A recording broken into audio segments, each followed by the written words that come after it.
Questions sur la vie sont des programmes conçus en forme de questions-réponses qui sont de nature thématique. Ces programmes aident essentiellement l'auditeur à comprendre la parole de Dieu et comment l'appliquer à sa propre vie. Et ils aident également l'auditeur à comprendre les problèmes contemporains à la lumière de la parole de Dieu et des principes bibliques. Chaque émission aidera l'auditeur à gérer les problèmes importants de la vie et à combler les lacunes de sa vie personnelle. Les programmes apportent des réponses pleines de sens aux questions que beaucoup de gens se posent sur eux-mêmes, leur famille et leurs relations de vie, ce qui les mènera à une meilleure compréhension les uns avec les autres et avec leur Père. Nous espérons que le programme d'aujourd'hui sera une bénédiction pour vous.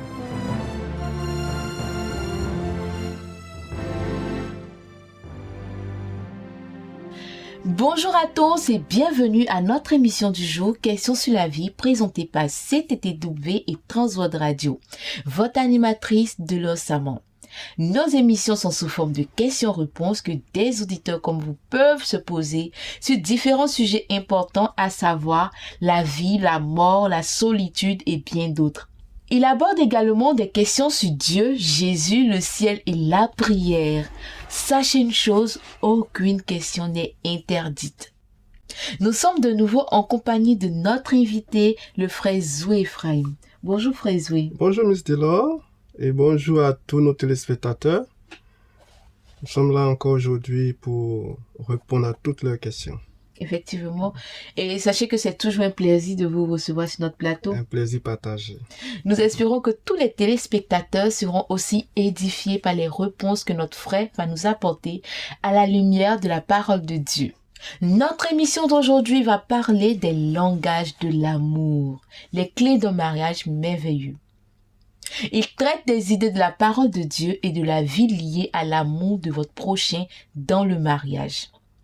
C'est un programme qui peut vraiment rendre un mariage merveilleux et renforcer les liens d'amour voulus par Dieu entre le mari et la femme. Restez connectés et suivons ensemble. Mes frères Zoué, nous ne pouvons commencer ce programme si intéressant sans invoquer l'aide du Saint-Esprit. Absolument. Prions donc.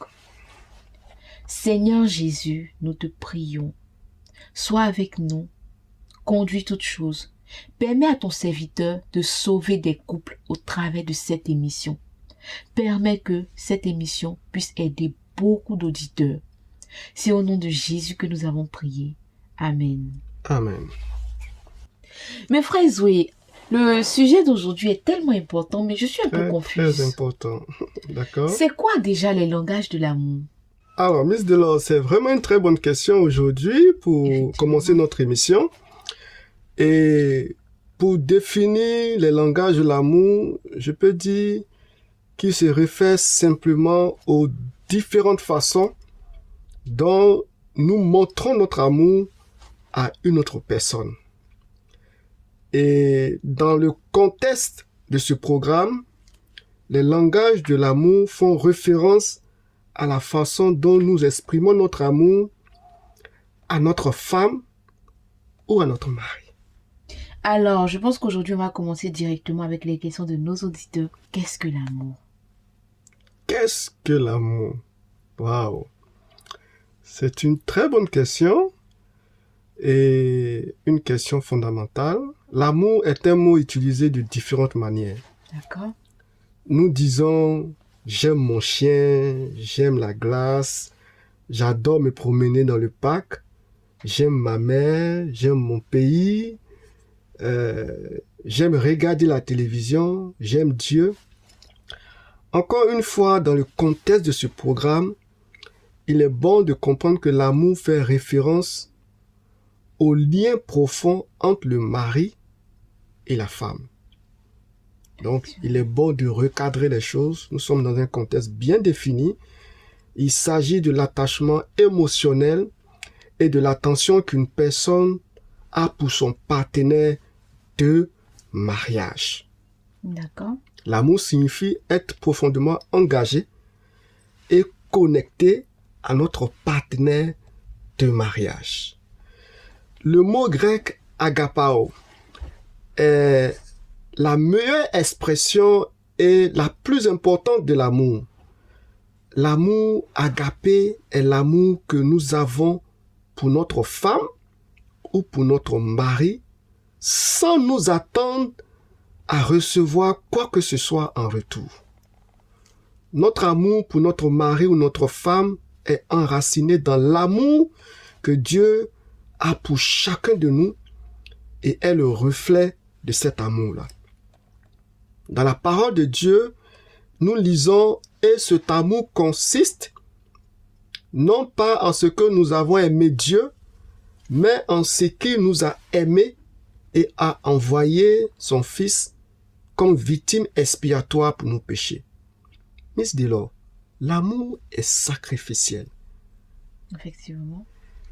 Il nous faut penser à l'intérêt de notre mari ou de notre femme. L'apôtre Paul a décrit bien l'amour dans la parole de Dieu. Il a écrit « L'amour est patient. L'amour est bon. L'amour n'envie pas. L'amour ne se vante pas. L'amour n'est pas orgueilleux. Il ne fait rien de malhonnête. L'amour considère l'intérêt de l'autre. L'amour ne se met pas en colère. L'amour ne soupçonne point le mal. L'amour excuse tout, croit tout, espère en tout et supporte tout. C'est ça. Le véritable amour ne meurt jamais. Merci beaucoup, Frère Zoé. Vous m'avez donné beaucoup à réfléchir. Mais voici la question suivante. Le sexe fait-il partie de l'amour? Ah, mais bien sûr. Je dirais oui, le sexe fait partie intégrante de l'amour. Et encore, une fois de plus, je ne vais pas faire référence à la façon dont le sexe est dépeint dans les médias d'aujourd'hui. Effectivement. Il faut rester dans ce cadre que nous avons déjà défini. Le sexe est prévu dans le mariage, selon Dieu. Dans les premiers jours de la création, après que Dieu ait créé l'univers, toute la végétation, les animaux, la Bible dit qu'il créa l'homme et la femme. Et nous lisons dans la Bible que l'homme quittera son père et sa mère et s'attachera à sa femme, les deux deviendront une seule chair. Le sexe est un don de Dieu. Il est sacré, il doit être apprécié par le mari et la femme. Et le sexe est réservé exclusivement dans la vie conjugale. Merci beaucoup, Frère Zoé. Voici une autre question de l'une de nos auditrices. Elle nous demande combien y a-t-il de langage de l'amour?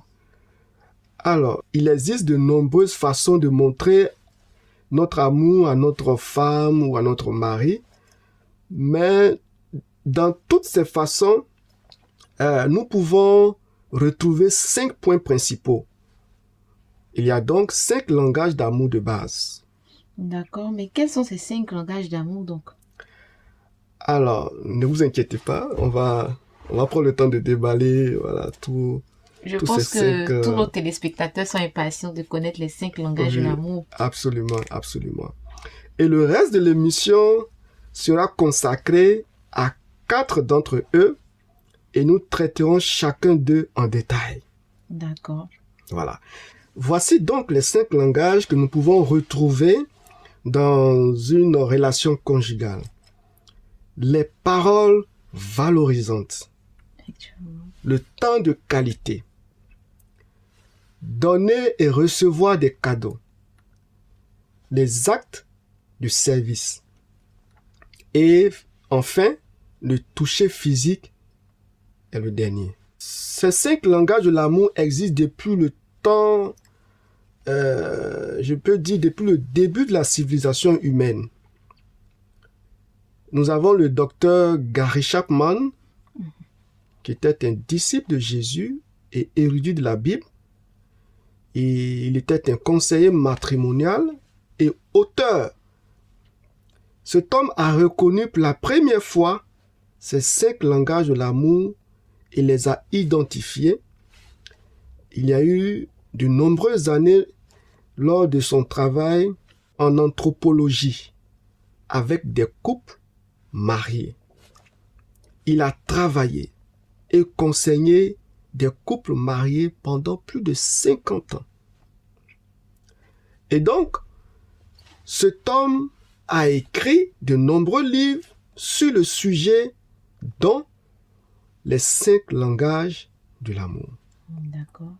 Comment exprimer un engagement sincère envers son partenaire? Et donc, mes réponses aux questions de ce programme sont basées en partie sur le travail du docteur Chapman. Gary Chapman. Ok. Ainsi, sur mes propres études et sur, évidemment, mon expérience personnelle. D'accord. Voilà. Nous serons très ravis d'entendre la suite.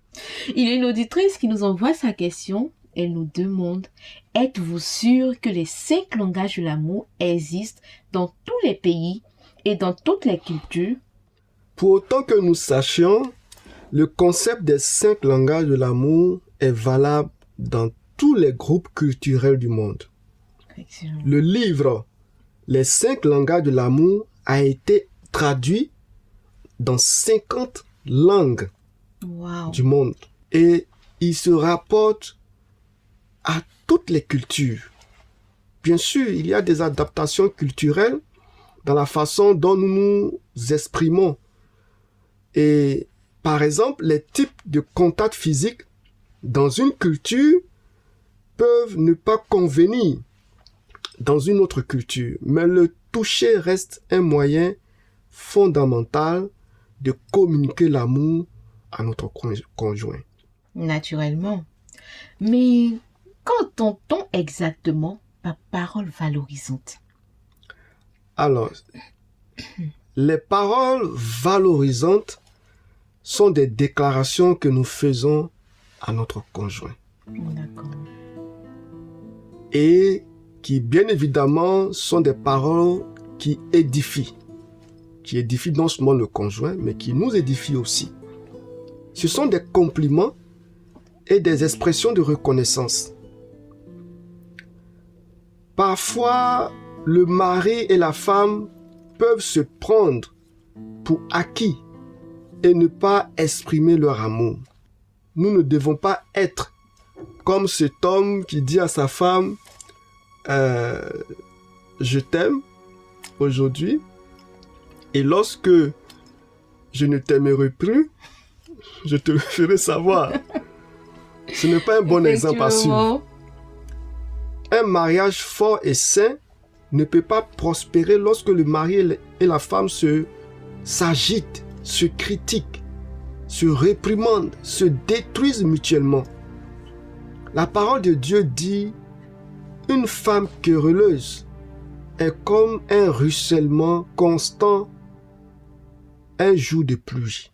La retenir, c'est comme retenir le vent ou saisir l'huile avec la main. Il en est de même pour un mari querelleur. Les mots sont de puissants communicateurs. Le roi Salomon a parlé à maintes reprises dans la parole de Dieu de l'importance de ce que nous disons. La langue a le pouvoir de la vie et de la mort. Celui qui l'aime en mangera les fruits. Les paroles des insensés sont comme des blessures, mais la langue des sages apporte la guérison. L'angoisse dans le cœur de l'homme l'abat, mais une bonne parole le réjouit. Nous devons donc communiquer verbalement notre amour et notre affection pour notre conjoint. Voici un peu en quoi consistent les paroles valorisantes. Mais frère Zoé, pendant que nous y sommes, est-ce qu'on peut avoir des exemples de paroles valorisantes? Absolument, absolument. Je peux vous donner quelques exemples. Je dis souvent à ma femme qu'elle est très belle.